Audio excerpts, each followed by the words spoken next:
I believe that you can transition from trauma into triumph. I shared this video from the experience of working with 21,000 children, where 80% of those children experienced trauma. I share this video from a place of seeking to provide clarity and compassion, empathy, and understanding for what has happened in the world. I share this video. Originally, I intended to share this video just to answer the question about what happened between Chris Rock and Will Smith.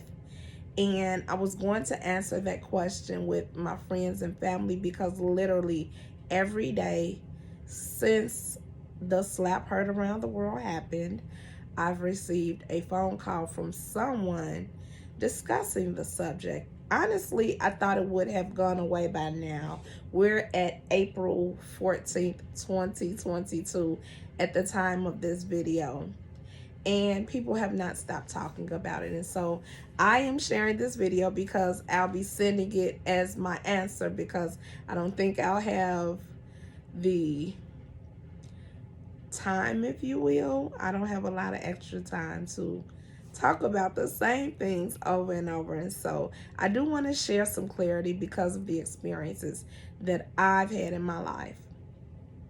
I am the adult of, I experienced trauma from 8 until, wow, all of my childhood, actually, now that I think about it. And at the time, I did not know what trauma was as I was experiencing it. I learned what trauma was as an adult. And at 34, I entered therapy. I entered group therapy because at that moment in time, I witnessed my mother take her last breath. And the pain from that experience is what led me to go to therapy. So I experienced group therapy. I experienced marriage therapy because I value my marriage, and it is important that I understand how I am supposed to exist as a wife. I also attended family therapy because a lot of the traumas that I had experienced was during childhood and seeing different things happen in our family. And so I wanted to sort all of that out so that I could walk in my purpose with clarity of my purpose, as well as clarity of the role that I was to be in the journey of the people who were assigned to my life. So that's 26 years of living trauma, 20 years of working with children who had experienced trauma, 9 years of therapy for my own personal development, and then 2 years of living through a pandemic. It is my prayer that everyone will look at this moment in time for the purpose of self-reflection. I hope this can be a teachable moment in life. I hope this can be a healing moment in life for everyone who needs healing from trauma. The residue of trauma, trauma triggers, as well as the shame of what I have learned about adverse childhood experiences. And so I'm going to address some of the questions that I've been asked. One was, how could a person allow another person to slap them and they not slap them back? Well, if you research the ACE study, ACE is what I am saying. and that stands for adverse childhood experiences. There's something called fight or flight that is a response to trauma or trauma triggers. And so it is, to my understanding, that in a situation where you experience trauma, you're going to either fight or flight. Avoid fighting at all cost. And from a video that I saw of Chris Rock, he explained that there's something that happens where he does not process at the same pace that everyone else processes. And so what happened to him? There's a possibility, and he said after the experience that he was still processing days later, whereas other people were giving their feedback and opinions about it. He said, I'm still processing. And so in reality, that's his truth. And in reality, where there's trauma, a person chooses fight or flight, avoiding fighting at all costs. There's also another situation where Chris Rock gives details about being bullied as a child and how being bullied pushed him to fight with bricks and how he wanted to avoid being that person. And so all of those experiences were going on. And sometimes there's flashbacks when you've experienced trauma. And so that's how I believe he could be slapped in the face and not slap a person back. And also from a perspective of thinking about, you're on a global stage. There are literally people watching from all different places. How do you want to be remembered in that situation? And so that's where you come in. The title of this video is Chris Rock, Will Smith, and You. It is my belief, anytime something happens in front of me or something that I see, witness, or hear about, it's for me to learn a lesson from the experience. And so I want you to reflect and ask yourself, are there moments in life where you have been either person, the person who said something that was hurtful, or the person who did something that was hurtful? And if that was you at any stage of life, I encourage you, one, to forgive yourself, but also to remember that there should be a time of healing from trauma in life. I want to also encourage you to always think about your response and ask yourself this question: can you afford the consequences of your actions? Every action has a consequence. And right now, there's a lot of talk about what the consequences will be. And I believe time will tell what the consequences will be. But in your life, each decision that you make, can you afford the consequences of your actions? The next thing I want you to consider, is madness a mask for sadness? Sometimes in life, when people experience trauma, the person becomes mad at what they were once said about. And I really want to talk about childhood trauma specifically. There was an interview that I heard Will Smith talk about the pain of witnessing his father beat his mother and seeing that that causes trauma. Like in my own childhood, watching my mother experience domestic violence, it was very, very painful. Initially, I was sad, and then there were stages in life where it really made me feel like, okay, someone needs to pay for the pain that was inflicted upon my mother. And so, from the perspective of a child who becomes an adult after they've witnessed domestic violence in the home, that affects how you show up in the world.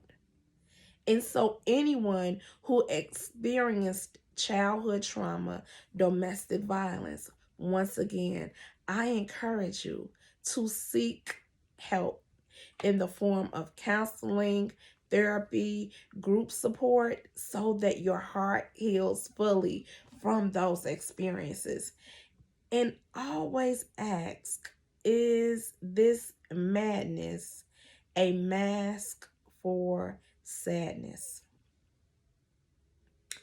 I have some warnings that I want to share in this video, because what we witnessed, or some people may have heard about, what happened at the Oscars award ceremony when Chris Rock was slapped by Will Smith.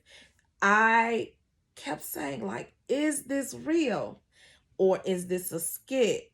Like, is this really happening? Was this scripted to be a part of the show? Is this real? And the warning is that I would encourage people that you do not try that at home. Meaning, don't try that in your hood, because what you saw on TV or heard about on social media, it may not end so well in real life. And I want to encourage you, don't assume that every person in an adult body has an adult mentality. There are people walking around, when you see them, they look like an adult, but the childhood pains are still there. And there can be, at any given moment, a negative action as a result of that childhood trauma. I have a mantra that I live by and I practice anytime I experience anything that looks or sounds like it might be a trauma trigger. I simply say, it happened, it hurt, I healed before, I shall heal again. It happened, it hurt, I healed before, and I shall heal again. I encourage you to practice that with yourself. I also want to talk about how this lesson can make life better going forward, or how these lessons can make life better going forward. So the Oscar situation was an opportunity to reflect on the trauma, the triggers, the residue of the trauma. I heard someone say once before, a person can't push a button or cause a trigger if something doesn't exist. And so when you think there's something there, it may be an opportunity to reconsider a refresher session or consistent therapy or group supports, so that the residue doesn't just sit in your heart as it relates to the trauma. I want to talk about what is called compound trauma or complex trauma, and it's the buildup of multiple traumas in a person's life. So if a person, in this situation, let's say Will Smith, little boy, watches his father abuse his mother and he couldn't do anything about it as a child, perhaps that person showed up on the stage at the Oscars. Then there's the question of race in America, which people have asked me about that. Like, how does black on black crime factor into the situation? And wow, when you think about the fact that years before people boycotted the Oscars due to racism and the lack of diversity. And that year, Chris Rock was the host and he spoke about it. And he had a right to speak about whatever he wanted to speak about. But that causes some tension, that causes perhaps some trauma triggers, that causes people to see you differently when you speak out about certain things. And so these issues that will sometimes sit in silence can be escalated when it's revisited, or there's an environment where you have to share a stage, or you're sharing your platform and talking about issues that are sensitive with the whole world. You never know what the consequence of that is going to be. And so I would say about words, it's important that we all retrain our brain. And when I say that, I mean, I heard often as a child, sticks and stones may break my bones, but words may never harm me. That is so untrue, because words can hurt. I've seen words kill, and I've seen words get people killed. And so compassion is important at this phase of life, because when you think about the fact that the world does not look the same in 2022 as it did in 2020, or even 2019 for that matter, a lot of people have experienced a lot of traumas from the world changing so quickly, from being in lockdown, from having to quarantine. All of these things have factored into the mental state of human beings. And so I encourage everyone to approach each other from a position of grace and respect for humanity.